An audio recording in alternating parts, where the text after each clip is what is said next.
Albert Lee Seed is proud to support the Back to the Roots podcast. Like you, they value the one-on-one conversations with farmers and other agricultural professionals that you hear on this show. Albert Lee Seed helps organic and transitional farms with a full line of organic and non-GMO farm seed for corn, soybeans, forage and pasture, cover crops, and cereal grains. Check them out at alseed.com. That's alseed.com.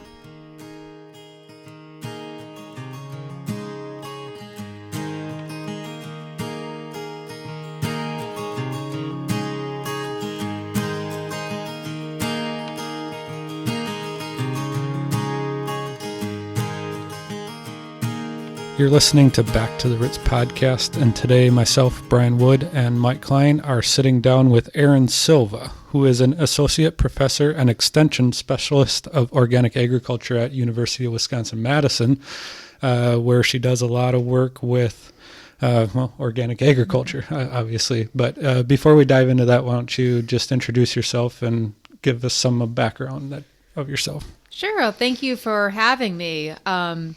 I've been doing organic research, probably for about 18 years now, starting in about 2003, even before coming to Wisconsin, down in New Mexico, when I was working at New Mexico State University. But I came back to Wisconsin, finished up high school in Wisconsin, went to UW-Stevens Point as an undergrad, and feel really lucky to be back in Wisconsin, where there's just such an incredible agricultural community and diversity of agricultural production across the state, including organic. So I was able to come back to Wisconsin and UW in 2006 and stepped into the first organic position at UW, where the position was solely focused on organic research. So I've been working in organic in Wisconsin for about 14 years now. My research program focuses broadly on organic production systems. I've historically done some research in organic vegetables, but really the focus of my program is organic grain systems. So not only organic grain in terms of selling for corn and food grade cereal grains and more of what we think of as kind of the commodity grain systems, but also looking at grain production as it relates to dairy farms and feed and forage crops. So have a great opportunity to work with a lot of organic dairy farms throughout Wisconsin and the upper Midwest. So what took you into organic research? Was there a background there that you grew up on a farm, or was there anything that led you down that path? Yeah, that's a great question. I'm trying to think of how did I get to organic? I did not grow up on a farm. I grew up in area that I was surrounded by farms. So I was lucky to be on farms most afternoons as a kid and got to really be immersed in that environment, but didn't grow up directly on a farm. But as I thought about what I wanted to do when I got older and went off to college, what I really wanted to do is think about land stewardship and working with the land and looking at really trying to foster land management to preserve and enhance our natural resources, and had the opportunity as an undergraduate student coming down to the UW-Madison in the summers to work in a lab even in the early 90s, where there was a graduate student at the time that was working on plant breeding and happened to be really, even in that time, involved in organic agriculture. And he still is definitely a foundational person in the organic ag community, still working on organic plant breeding. So that really early on put the, bug in my ear about the role of organic in land stewardship and its ecological benefits, and kind of put those two pieces of interest together, the farming and agriculture and the role that organic has in terms of the land stewardship goals that we have as farmers and people in the agricultural community. Mm-hmm. And you said you started doing some organic research down in New Mexico. I did, yep. And was that with grain as well, or was that some other specialty crops down there? Yeah, so down there, interestingly, I worked more in vegetable crops and was able to teach an organic class. And gosh, that seems long ago that we were teaching organic. And I remember in that class saying how the federal organic regulation was pretty much brand new, and it was back in 2003. But my research program at the time was looking in vegetables, and New Mexico, that's a tough place to think about sustainable agriculture, as it's a very dry climate, really hard to build soil organic matter. So even back then, was thinking about how can we use cover crops to build soil organic matter, to lessen our dependence on irrigation, and to build a more resilient system. So even back then, in that irrigated climate, was starting to think about how to integrate cover crops to lessen our reliance on inputs and create a more resilient system. And there was some early research that had been done. I can't remember if it was West Virginia or Virginia Tech by a fellow named Ron Morse that had been doing these systems that were using cover crops as a mulch on the soil surface. So started to think about how could we bring that to New Mexico to create more sustainable systems. So even back then, started that research that I then brought to Wisconsin. Mm-hmm. So like you said, in 2003, organic was still fairly new and very small as far as overall food sales. And in the 20 or 18 years over that time span, we've seen that grow quite significantly. And in your world of research, I assume you were one of the few that was working on organic research at that point in time. Have you seen a lot more university backing for organic research over that 18-year time span? Yeah, there's definitely been growth, and some of that is, I think, just as younger people come onto the university and start doing research, I think we start to see a greater recognition of just where we need to go with sustainable ag systems and the role of organic in those systems, and how organic really fosters the principles of soil health and soil regeneration that I think are being recognized more broadly across all our agricultural systems. The other piece that's been really important in that growth has been the increase in funding to support that research, which farmers and Organic Valley have played a really key role in.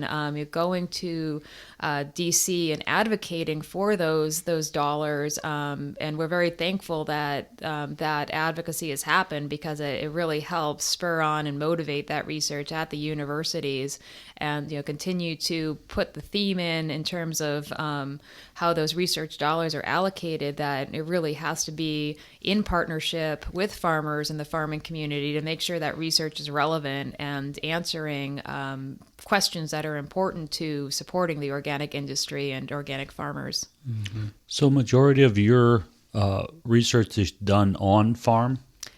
Not on the university farm? It's a mix of both. So we have certified organic land at our research station. So everything we're doing is in a certified organic environment. We're certified by MOSA, like many of the organic farms here in Wisconsin. So we get our annual inspection and pay our certification fees just like everybody else. And that land is pretty mature in terms of organic. It's been certified since I've gotten there. So we're at 15 plus years of organic management on those lands. And I think we are really lucky to have a really great commitment by our staff. And I think they're really good organic farmers and do a really nice job to do so in a way that reflects the reality of organic farms. But I also realize, our research station is never going to replicate the environment on a working organic farm with all the challenges and innovation that happen on those farms, and expertise that those farmers bring. So we often try to put sometimes those same treatments on farms, and we have a great farmer network, again, including some Organic Valley farms around the Madison, Wisconsin area that are great partners in our research and allow us to do research on their land, as well as just taking the the working outcomes of those farms and integrating those into data sets to help us understand the impacts of different organic practices and the benefits of organic management on soils and on our resources and on the yields that farmers are seeing over multiple years of organic management. Mm-hmm. So what specifically are some of the projects that you're working on now, and what have you been seeing as results? Yeah. So one project that we've been working on for several years that keeps evolving as we find out new information and get new tools to be able to better optimize the system is organic no-till. So we've done a lot of work over the years in organic no-till systems using the rolled rye system where we're planting rye in the fall and then using that as a crimped mulch in the spring to plant soybeans so that mulch suppresses weeds so farmers don't have to do cultivation during the soybean phase of the rotation. So we've been working on that at our experiment station for over a decade now, and we have a great network of farmers that are also collaborating on that research. So we have plots over a range of farms that also have rye planted, and we're able to then translate and project our results that we're getting at the research station and see how that is actually translating on working organic farms, where again, we have a variety of different soil types, a variety of different crop rotations and cropping systems approaches and tools. And that is just so valuable to us because farmers see things that we don't necessarily see as researchers. They have different tools, they have different approaches. For example, one thing that we've been having the benefit of since putting those plots on organic farms over the last couple of years is those couple of those farms have weed zappers. So we're able to learn more about, as we add new tools to the system, how can we make organic no-till more reliable and get that farmer experience and expertise. So it's extremely valuable for us and to be able to really give reliable and sound recommendations to farmers to be able to have those on-farm partners. We're trying to do more work with organic no-till corn and try to really crack the code on that system, which has been tough. And again, just having farmers as partners on that and be able to have them be able to share their experiences and their expertise to try to manage that in a way where we are able to succeed with those approaches has been critical. So it's been great that we have these farmers advise us in terms of what sorts of treatments we should apply, how to tweak the system, and again, put their direct experience on to see how the results translate when we bring them out to the real world, so to speak. I assume that on a very basic level, organic no-till is to help hold on to organic matter and build organic matter, right? Yeah, I mean, it has so many benefits, and it doesn't come without its challenges. So I certainly don't want to paint it as a overly easy system. I mean, it certainly is something that we need to take a systems-based approach to have it successfully adapted into different rotations and different approaches. But what organic no-till, the multiple benefits, especially in some of our hillier lands where we have some of our organic farms, like in the driftless area here in Wisconsin, we have lands that have a decent degree of slope, and having that cover crop on the soil surface helps keep soil in place. Having those living roots in the soil is one of the key principles of soil health. So not only does it help build soil carbon and soil organic matter, it helps be able to provide a food source for soil microbial communities and help foster soil life, which then helps foster mineralization of nutrients and soil health. It also eliminates the need for cultivation for weed management if the agronomic recommendations are followed and enough biomass of that rye is produced. It can produce a thick enough mat that it completely suppresses weeds, so we don't need to go out in the field once those soybeans are planted. All the weed management is done, and we have a clean crop at the end of the season. The other benefit, particularly as we're seeing more extreme weather, is that It allows for better water infiltration and water capture. So as we get these heavy rain events, we're seeing multiple inches a year. We're not going to see ponding on the fields. That water is able to infiltrate through the soil profile and be available when the crops need it. So it really is a tool to help build resilience both in the short term and long term, and ideally help reduce labor needs and some of the stress of trying to time cultivating in our increasingly unpredictable weather that we've been experiencing. So is the planting rate, the seeding rate for the rye critical? Yeah, so the absolute two critical aspects, the other, not only are on-farm research, but just working with farmers in my extension capacity and talking to a lot of farmers, not only in Wisconsin, but really across the Midwest. The two critical elements that we see are the seeding rate. So the seeding rate, which can vary. We're trying to get this more and more precise. So depending on the rye variety and the size of the seed, it can vary. But just on a rough measure, we're shooting for a seeding rate of 3 bushel an acre, which is higher than you'd typically plant a rye cover crop. But again, this is your weed management for the next year. So it's an extra seed cost, but it's saving you fuel, it's saving you labor, it's saving wear and tear on the tractor. So depending on the seed size, that can vary. And we have some more specific recommendations, but I'd start with 3 bushel an acre. So the other key element, though, besides getting that higher seeding rate, is planting that rye early enough, because between the seeding rate and the earlier planting date, that's going to give you the biomass you need for weed suppression the following season.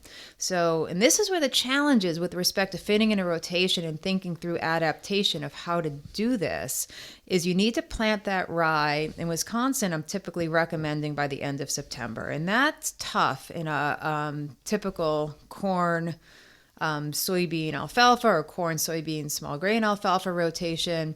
You really have to kind of think through how you might shift crop sequencing, or what sort of maturity you're choosing on your crop. So some of the options we've done in a lot of our systems, we're really thinking as an organic dairy farmer and using more of a forage-based system. So thinking through what crops we choose, what we might do is put in a cereal grain and then actually do soybeans after the cereal grain. So we're harvesting an oat or a winter wheat crop, and that gives us a window to get the cereal rye in early enough. In our typical rotation with this, we're planting an early maturing corn variety for silage. So we're backing off a little bit on maturity, but then we're able to chop that silage by the middle of September and then turn around and get that cover crop right back in. So even like trying to get that crop off the field in early September will allow this. So in dairy systems, there's definitely options, but you really have to get that rye in early. And the rye in early, you're going to get tillering, and that tillering and the seeding rate is going to get to the biomass that you need. But you would not be allowed to graze that rye in the fall, would you, with cows? No. So you're committing to grow it as your weed management. Mm-hmm. If you graze it, you'd compromise the biomass. But putting it in a dairy system too, it helps again kind of lower risk in the system. And one of the things is I'm talking to farmers about organic management, especially those that are newer to organic, is that in organic, you always have to have not only a plan A, but a plan B, a plan C, and even a plan D. And in these systems, if something happens where maybe you got the rye in on the later side, or you got some winter kill and the rye stand looks pretty skimpy in the spring, I think that's when you can think about chopping that as a forage or maybe doing some grazing on that, so you don't have to it's not a loss by having that cover crop planted, but you can have some other options if for some reason it doesn't give you the biomass you need for suppression. Now, that does not work with corn like it does with beans? Yeah, it's been a challenge for us with corn. I mean, and in Wisconsin, we're a bit colder. There's been some other states and some other research centers like the Rodale Institute that have been more successful adapting this with corn. In corn, instead of using a grass or a cereal grain as a cover crop, you want to try to use a legume. So Rodale's developed systems where they're using hairy vetch as the rolled crimped crop. Again, you have to plant it at a heavier seeding rate, about 25 to 30 pounds per acre. Plant it early enough. probably around end of August, I think is when I'd recommend planting it. But again, I wouldn't recommend this in Wisconsin because what we find with our growing season is that the other key to the system in general is that the crop to mechanically terminate with a ruler crimper has to be at the correct stage. So with cereal rye, that's at anthesis, when you can see the anthers coming off of the seed head, and you can see pollen coming off the anthers. So you just run your hand over the top of the crop, and you'll get the yellow pollen on your hand. And that's typically around the last week of May, which is okay for planting a soybean crop. It's a little late, but it's not pushing it too far. But with hairy vetch as a cover crop in the corn system for us in Wisconsin, it wouldn't reach the right stage for mechanical termination until June 20th, which is just really late for planting corn, versus Pennsylvania and potentially Ohio and some of the other areas more south of us. They're able to get that hairy vetch into that correct stage of maturity earlier, and they just have a longer growing season in general, so it can work for them. But in our colder, shorter growing season, we just can't get it to time quite correctly. So we've tried other approaches, trying to use more living mulch systems, using suppression of legumes, and I still hold promise.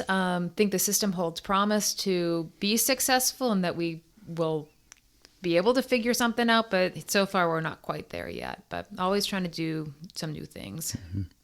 I heard a farmer was telling me that there was a guy in Illinois who's doing 60-inch rows with alfalfa in between and flaming, like has flamers in front of his no-till planter. So it flames like 10 inches, 12 inches wide, completely scorched earth, and plants right into that and then mows in between the rows, and was only seeing, so the first year it'd be a 60-inch row, then the next year would be in between. So what they're seeing, they were losing 8 bushels per acre on the 60-inch rows, which blew my mind that it wasn't more. But what they love about it is once the corn is off, now you're running cattle on there in an established hayfield, so they're grazing that after the corn is off, and they're getting tremendous yield off of that. Because of the established, and it has to be, I think he said, at least 60% alfalfa for it to work. So, and when you look at, which I work, majority of the farmers I work with are horse farmers. And when it comes to no-till, there's a traction problem. Because you can't pull a 4-row no-till planter with horses unless you want to buy the whole neighborhood horses. So, there's limited, but like a 60-inch row and a flamer, that's something that could be done with horse-drawn equipment. So I think the research on the no-till organic row cropping is exciting. With the one downside, again, with horse farming is if something happens and you have a weed problem, you don't have the horsepower to pull a no-till cultivator.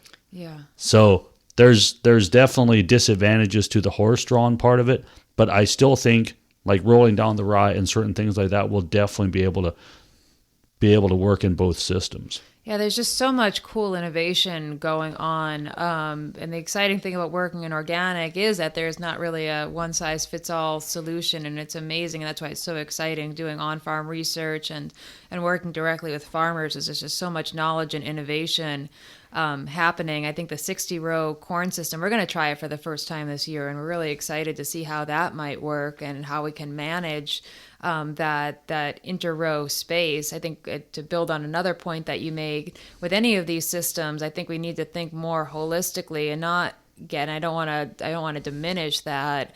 We need to be obviously looking at the financial aspects of every operation and don't want to diminish the impact of productivity and yields, but we have to think about all the other benefits and other areas where we might be saving money.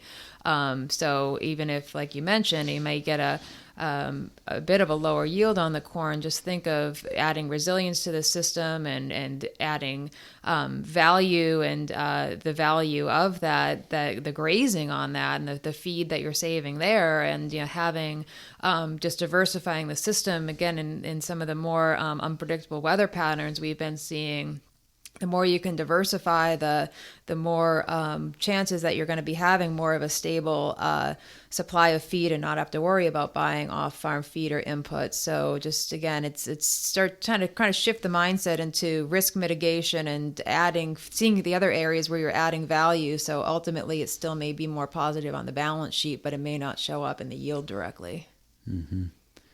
Yeah, I think, especially if you happen to have a wet fall, running your cows into an established field like that for grazing, you're not going to do damage to the fields. And that was the first time when I was looking at a system for the farmers that I work with, like, boy, that would be very beneficial, especially if it's somebody that could take the silage off. Yeah. Imagine all the grazing you could get with taking silage off of that. Yeah, definitely. So I'm excited that you're gonna look into that. Yeah, no, we're excited too. We have a lot of great things we're going to try. I'm a little overwhelmed, but I have a wonderful research scientist on staff who's also very excited about this. But we're going to, again, try some of these different approaches to try to figure out a system with organic no-till corn. We're doing 60-inch rows. We're going to try for the first time some intercropping. So I can't remember if she's trying winter wheat or winter cereal rye, but doing the technique that we've been seeing in some farms where we'll be planting that winter cereal grain and then coming in the spring and putting soybeans directly into that. So instead of roller crimping that crop and using that and taking that value as a weed suppressive mulch, we're going to try to combine and harvest both crops. So we're going to come in and we're going to combine the cereal grain when it reaches the right stage of maturity, and then we're going to come through and combine the soybeans and get two crops off of them. So we're going to be trying to look at, and we're definitely asking advice from any farmer that we can talk to that's done this and done this successfully, but try to figure out through equipment modifications and picking the right soybean variety and maturity group and picking the right cereal grain variety, row spacing and seeding rate, how we can get that to work. Because that's another alternative no-till system. You have the cereal grain in place. That's already actively growing. It protects the soil through the winter. And when planting the soybeans directly into that, we don't have to cultivate the soybean, and we potentially get two crops. So we're really excited about that as an option as well. Again, with anything in organic as an ecological, biological system, things are going to vary from year to year and potentially going to be riskier in a drier year. But I think there's going to be everything in organic is adaptive management. So you may have to make that call on an annual basis in terms of what might be the right decision. But we see that as a exciting option and alternative for organic farmers to get added value off of their fields while reducing tillage, adding diversity, and building soil health. I think some of on the dairy farms, they can actually mitigate a little bit of the risk, because if that rye is not thick enough, like you said earlier, you can always cut it and have baleage or chop definitely. It. So you're not in the dry grain system. There's probably more risk to some of this than on the dairy farm, simply because you have the option of ensiling whatever you need. Definitely. And I think coming in with that mindset of how do we adapt and looking at different uses for crops, I think the dairy farm definitely has that advantage of being able to then alternatively use that as a forage and being able to use that as a feed in different ways versus having to harvest it as a dry grain crop. So are most of these new ideas that you're wanting to try out, are they coming from, your research group, or are they coming directly from farmers that are trying it out and you're going to try and replicate and find any issues or if it can be done on a larger scale? Yeah, it's a little of both. I mean, it's just so exciting. I feel so lucky to work in my position at the university, because some is, taking the tools that we have at the university with the research capacity that we have. So a lot of that, especially with soil biology, is, looking at where we are able to better understand soil biology, but then working directly with farmers and how do we then take what we're able to offer and help answer farmer questions So some of it, it's definitely a partnership. So the farmers help us with respect to how does it fit into an organic system, how does it help them be more productive and resilient, and then we're able to kind of have a dialogue and really brainstorm together. Well, this is what we know from previous research, and maybe these are some of the approaches we want to take, and the farmers are able to give us a reality check on, well, that's not really relevant to our systems. And then the other exciting thing, which has been really cool, is to look at how can we innovate with respect to equipment that's adapted to these systems. Because one of the frustrations I have just generally when people are evaluating organic and its performance or productivity is that, we've had decades and decades of research and innovation and R&D in conventional systems. And really our conventional systems and the tools and the genetics and the technology, they've been adapted for a conventional environment and a conventional system. And we haven't had tools that have been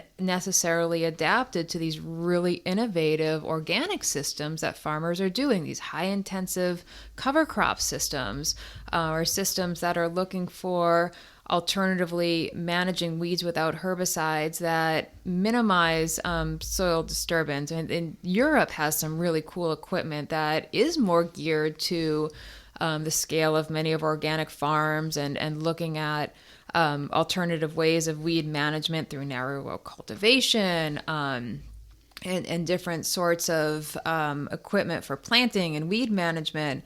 So another aspect of this partnership that not only brings in the research and the farmers in terms of being able to ask and solve different questions is the ag engineering side of things and equipment companies that I think are realizing not only that the organic industry is going to continue to grow and be in need of these tools, but generally with the soil health and regenerative ag movement taking off, that this is going to be the direction of agriculture, and how quickly I think different players within the agricultural sector get on board. But this is where we're going. So there's been a lot more innovation and partnership on the engineering side of things to try to adapt equipment, particularly to try to manage for these systems, because it's hard to evaluate these systems if we really haven't given them a fair shake with respect to research investment, breeding investment, and technology investment. So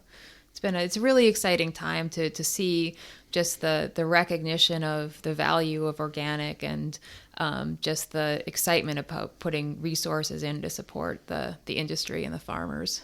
And have you seen, as this research and innovation has come along, have you seen the conventional system also start to look into at least doing some of these practices on farm as well? Oh, definitely. I mean, just the number of conventional farmers that are interested in roller crimping and alternative planting on 60-inch rows. I mean, it comes somewhat from just the harsh reality to the conventional side that herbicide-resistant weeds are going to become increasingly frequent. Issues with chemical-based weed management is going to be increasingly problematic. And then just, again, the realization that the way that many farms have been managed, we're seeing a decline in soil health, and we need to reverse that they're, the tools and the techniques that organic farmers have really pioneered and seen as valuable to the foundational soil health goals of organic agriculture are very valuable to all of our ag systems. So yeah, it's really been exciting to see, even if they're not necessarily transitioning right away, that they're applying some of those concepts that organic farmers have really pioneered. Mm-hmm. I think when you look at, just for example, ag Twitter, okay, what you see on ag Twitter today, like they're talking cover crops, they're talking about all these things that have been in the organic industry pretty much forever. Mm-hmm. My grandpa, whenever back in the 40s and 50s, when they took corn silage off, he would take the disc it, and put oats in to graze the cows in the fall because he didn't like bare soil. Mm-hmm. Well, Grandpa didn't have all the research to look. It was what you did. You didn't. And to see where agriculture has come in a positive way with that, the last 10 years is really exciting. Yeah. To see it being adopted and being talked about in circles that 20 years ago, you would never have thought they'd be talking about kind of the same things we are. Mm-hmm. Yeah, no, it is definitely. It's really, really exciting to see that. A little frustrating that it's taken as long as it has, but exciting to see that recognition is finally starting to happen. Mm-hmm. And cover cropping, as Mike mentioned, is something else that we talked about before we started that you're doing a little work on. Can you touch on that as well? Yeah, so not only are we using cover crops in the organic no-till system, we're also trying to do just more work on how organic farmers can look at intensifying their cover cropping practices and in terms of frequency and diversity within the crop rotation. So we're doing some work looking at interseeding of corn, so looking at what cover crop species and mixtures might be best adapted to seeding in between the corn rows at last cultivation, so around the V5 stage of corn in mid-July, seeing what might grow under that canopy and what might persist to stay on the soil after that cover crop is, or that cash crop is harvested. And this is again where organic dairy farmers really have an advantage in how these systems might work, is that, chopping that corn for silage and then really opening up that ground for that cover crop to take off without putting that corn residue back on the soil surface is really ideal for these systems. And those are the systems that could potentially lend themselves to a fall grazing situation where you're seeding that cover crop into a standing corn cover crop, and then you could come back out and potentially graze those cover crops. So that's another area of research that we're doing, again, in partnership with farmers. We also do work interseeding legumes into cereal grains, which is a pretty tried and true system of coming in and doing some frost seeding in the early spring with usually red clover is a crop that people use, but there's also some farmers that we're working with that are using alfalfa.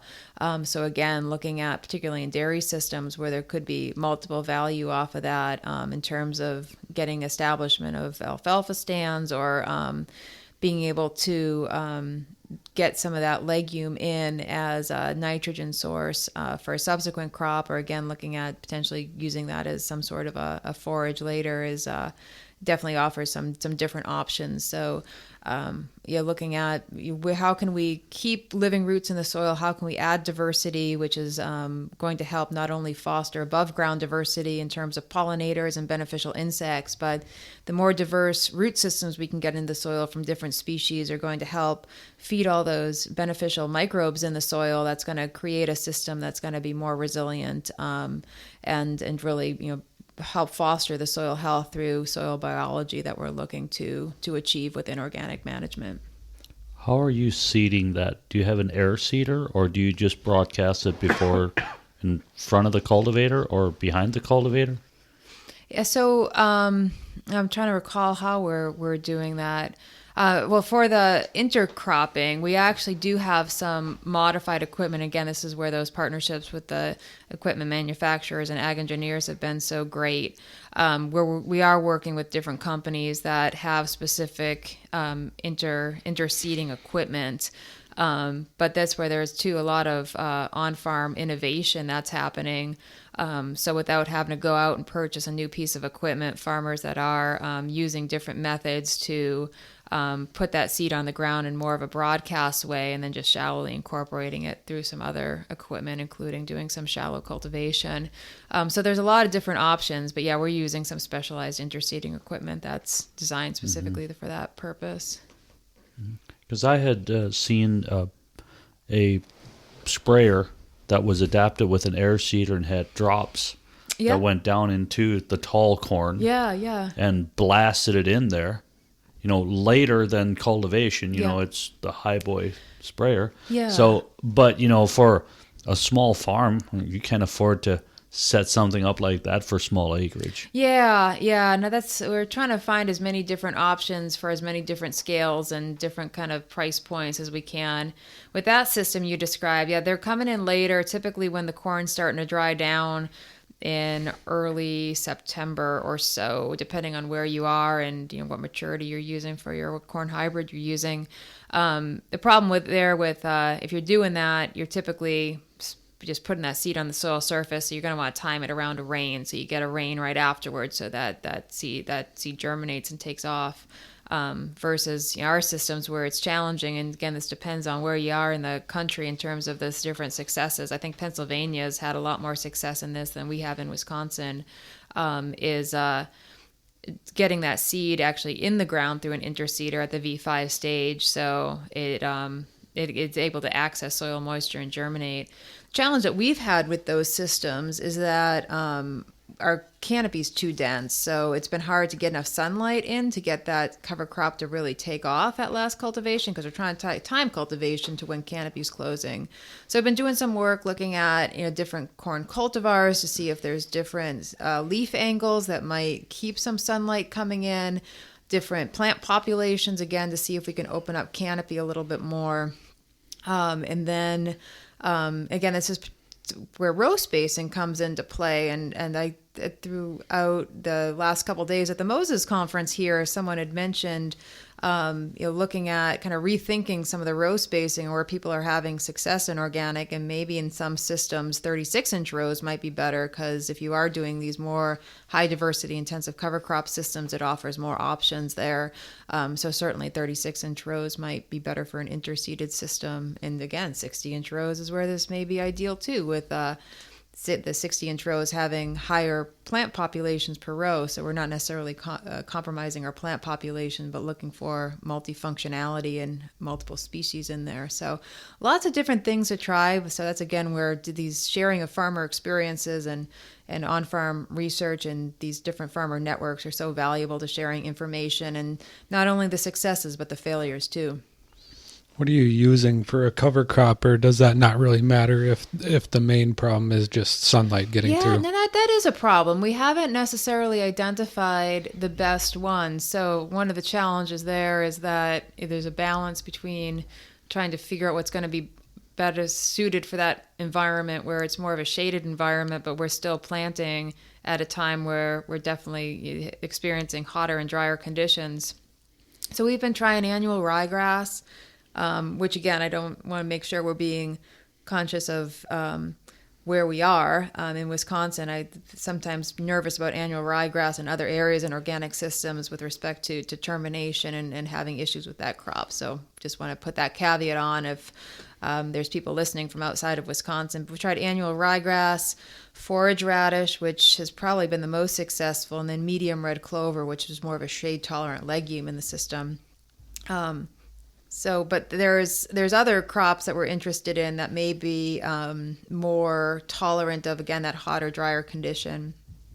So maybe looking at a cowpea or some other species that may do better in that July planting date. But I've been, in terms of what's been performing well, I think some sort of forage radish has been my favorite, and tends to have more of a spreading leaf angle and can help with some weed suppression too, as well as adding diversity. But certainly, mixtures of those crops would be options as well.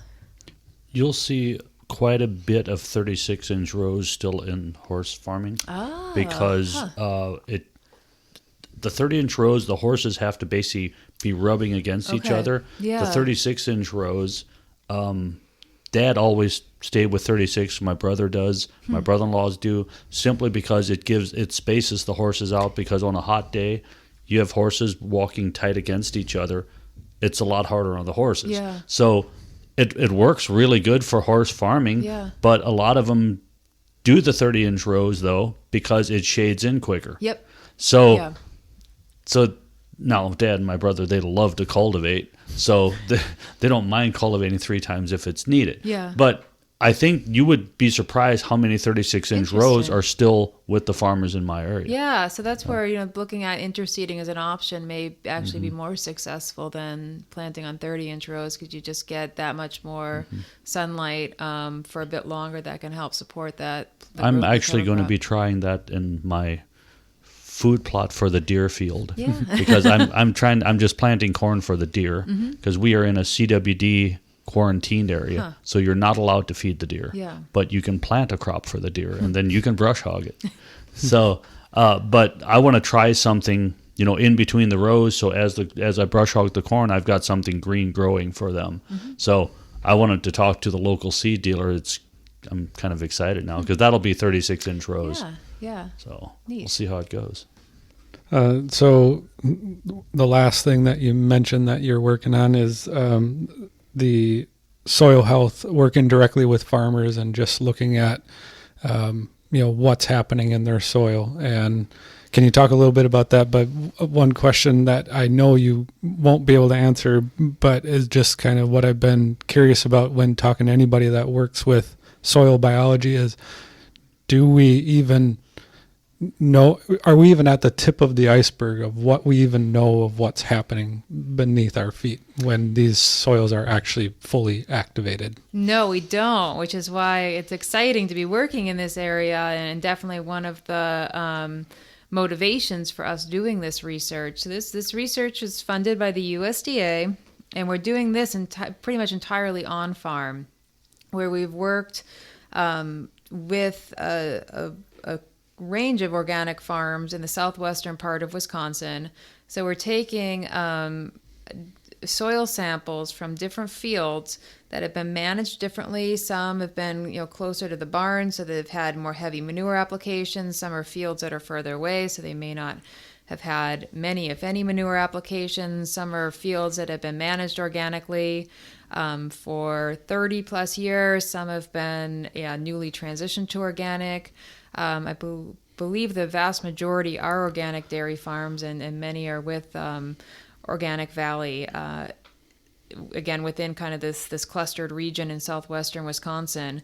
But we're pulling samples from those fields, and the core questions are to better understand, well, twofold. One is to understand the impact, taking a wide range of samples from a wide range of farm fields, how different organic farming practices and approaches, as well as time under organic management, are affecting soil microbial communities, both in terms of characterizing what's there in terms of bacteria and fungi, but also looking at other soil health indicators like mineralizable nitrogen and carbon and soil structure, and other aspects that may be seen on a standard soil test, as well as, again, more of these specific soil health indicators.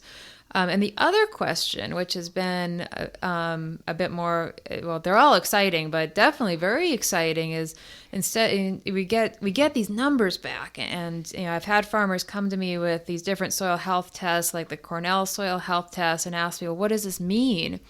And we don't necessarily know what it means. And especially when we look at the more specific characterization of soil microbes, we don't know what an optimal is, or what it means to have this microbe and that microbe, or what microbes we're trying to get. It's still a very exciting area that we need more knowledge on. So another part of this is to taking those diverse soil microbial communities that we do see on a range of farms, trying to understand what does that mean in terms of functionality. Are they more efficient at mineralizing or releasing nutrients back to the crop? Do they have a direct correlation with other soil health indicators? So we're just starting to analyze the second year of that data set. We have about 120 different farm fields associated with that. And again, trying to make more links of what are the primary drivers of different aspects of soil health, and what is the impact of organic management. And there are some really cool things that we're seeing emerging with respect to how soil microbial communities do seem to be able to respond differently to soil fertility or different fertility sources that are used by organic farmers, like cover crops with higher C to N ratios and cover crops with lower C to N ratios, and dairy manure versus composted poultry manure. So we'll definitely share those results as we get them, but we are starting to see some really cool patterns emerge that are showing that indeed, as these organic soils mature, there is different functionality that we're seeing derived from the soil microbial communities that are resulting from the different organic management. So it's just still at the tip of the iceberg, but it's been really fun to be involved in some of the research to be able to better guide farmers and give some data to help support not only the observations they've seen over the years, but to help them make decisions with respect to different approaches or different inputs that they might want to use on their farms. Mm-hmm. Well, and even, I guess you kind of answered it there, but if there is a microbial test and it shows you're lacking in a certain microbe, how do you even add that? Well, that's exactly what we're hoping. Like, can you use a certain cover crop, or could you use?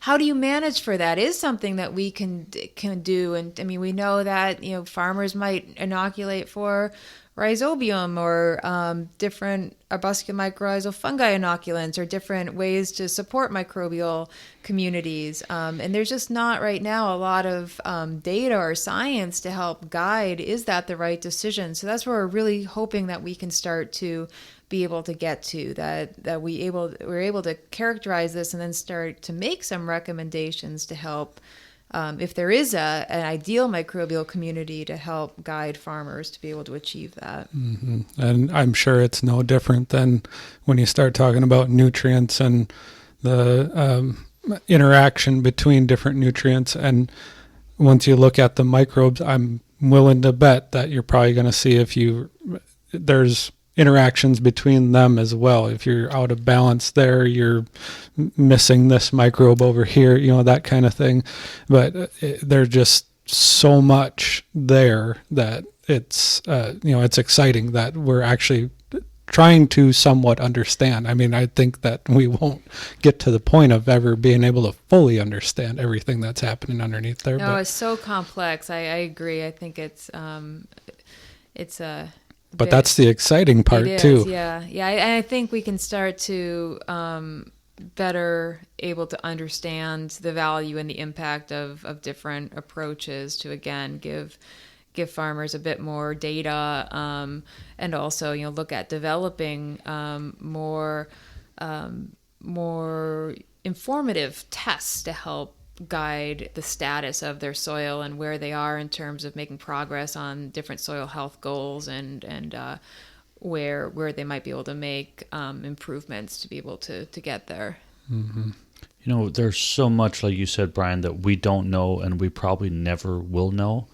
But what's exciting is that people are trying to figure it out, and they're working really, really hard to work in harmony with nature, to figure out what can they do so it runs better, instead of just trying to figure out what can we dump on to feed the crop, to get the soils alive. It's really exciting. Yeah, no, really looking at building an ecological system where things are a cycle where nutrients are being mineralized and using the crop, by the crop, and then you're really understanding the impact, I think, of our management and what we're putting on the soil, and that I think to kind of shift our paradigm that some of these inputs are not directly, being it's a need of the crop directly, but instead thinking of fostering the soil microbial communities as the kind of the crop per se that we're fostering, and that some of these inputs may be feeding and fostering the soil microbial communities that then are turning around and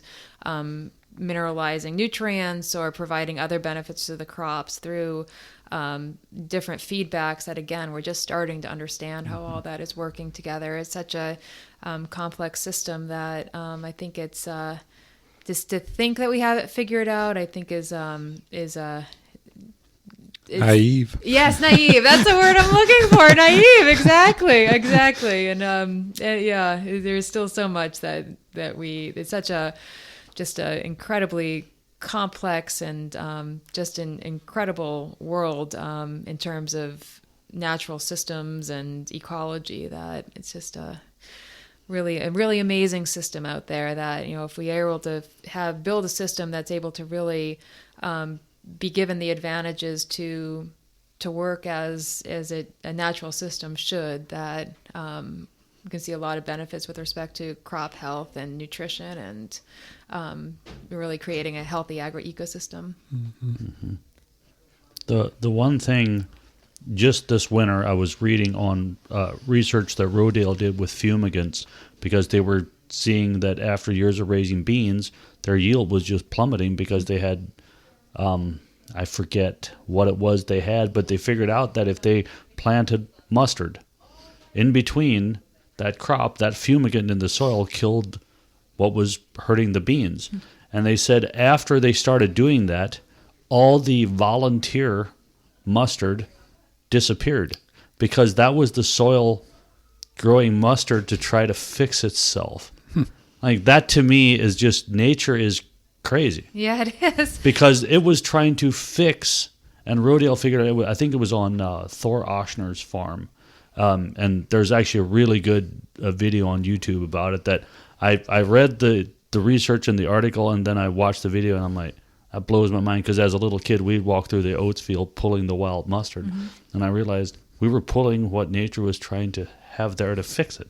Yeah, and then Klaus Martens, who's also from New York, a really well-known, successful organic grain farmer from New York, it kind of talks about some of those same themes that, as you go out into the field and look at the different weed populations we see, really think about what niche, what function those weeds are serving, because there is a reason why it's growing, and there's some void in the system or some need in the system that's fostering that, and really using that as a sign and a messenger in terms of how you want to adapt your management to be able to either fill that void in a meaningful way. I know Klaus says, if you see a weed in the field, look at what crop family that is, and then look at adapting your rotation to include that crop family, or to put that crop family in sooner, because that weed is kind of an indicator that there's something about that niche that's needing to be filled. So really being able to be very observant and understand what nature is trying to tell you as you see these different issues and different changes in your system happen.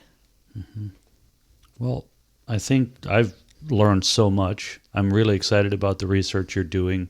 I think it's wonderful that universities are excited about organic agriculture and bringing the farmers into the fold. So I just want to thank you for being with us today, but also thank you so much for all the work you're doing.